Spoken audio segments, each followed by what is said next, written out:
হলুদের গুঁড়া বেশি হলুদ দিবেন না শুটকি তরকারিতে, শুকনো মরিচের গুঁড়াও অল্প দিবেন, যে যে পরিমাণ জাল খাবেন। শুটকি তরকারিতে কুমিল্লার মানুষ অনেক জাল খায়। দেখুন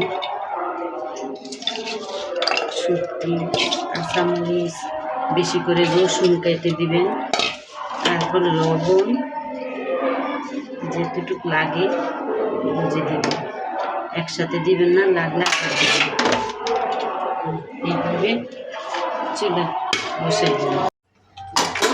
শুটকি তরকারি কিছুটা গলে গেছে, কমে গেছে।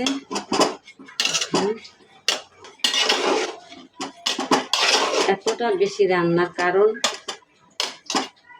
আমরা দেশের বাড়িতে শুটকি তরকারি রান্না করলে সব জালেরা একসাথে খাই। আরও অনেক তরকারি রান্না করা হবে, মুরগি, ডাউল, শুটকি তরকারি, আরও বিপদের ভর্তা, আমরা জালেরা একসাথে খাবো। এই যে কলমি শাকগুলো দিলাম, তাহলে শুকনো শুকনো করে আমরা শুটকি তরকারিগুলো রান্না করবো।